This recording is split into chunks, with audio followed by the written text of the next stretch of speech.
Hey, good morning. Grateful for another maggot-free day above the dirt, Jersey Shore. I'm in this kind of cool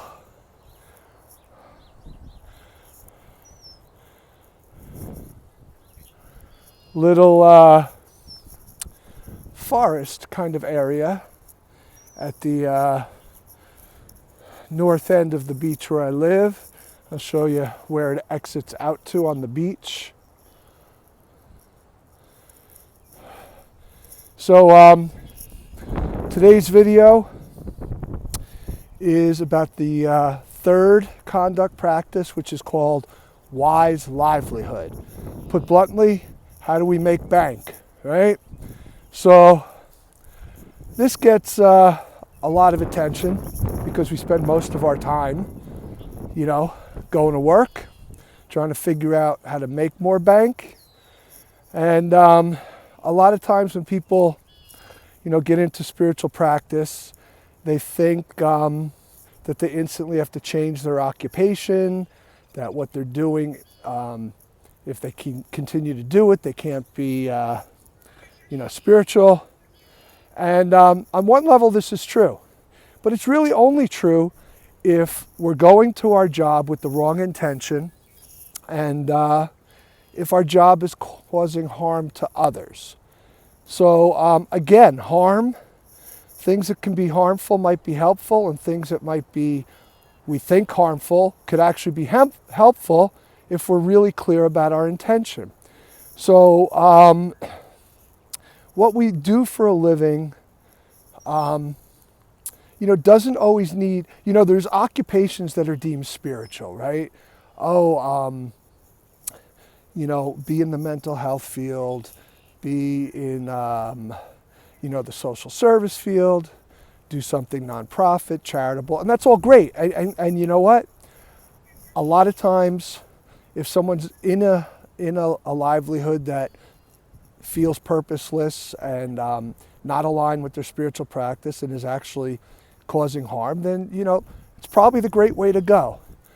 But on the other side of things, there's nothing wrong with money. Money is not good or bad. It's what we do with it and our intention behind it.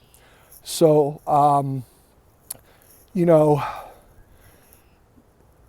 doing something spiritual to make our livelihood, if we're doing it just because, our intention is to appear more spiritual, or we think it makes us more spiritual, or we think it makes us better than other spiritual people, then you know what?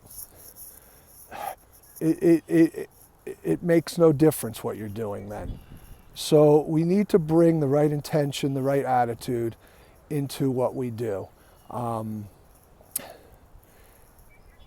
So that's really about it for this subject. It's kind of pretty simple. If what you're doing is rooted in unhealthy, egoic, pleasure sense pursuit, material pursuit with the wrong intention, and it's causing harm, not only to others, but to yourself.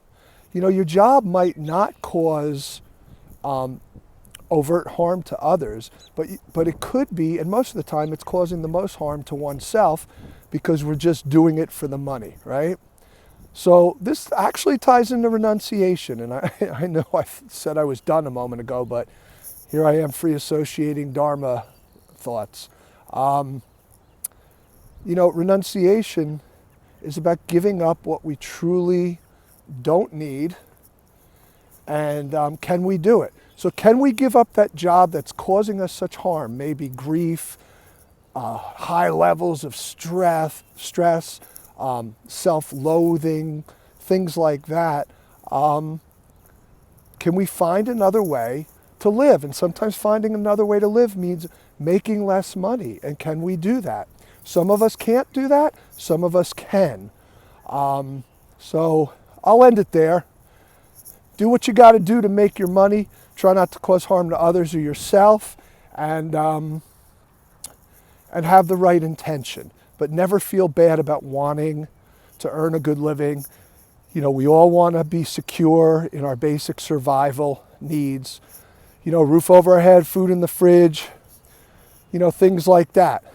Nothing wrong with wanting a new guitar, nothing wrong with wanting a new tattoo, nothing wrong with splurging on some books now and then. Just, it's all got to be balanced and with the right intention. And I walked out here because I want to show you what someone did during this quarantine, which is very cool. It's like a mini Stonehenge Zen garden out here. Check it out.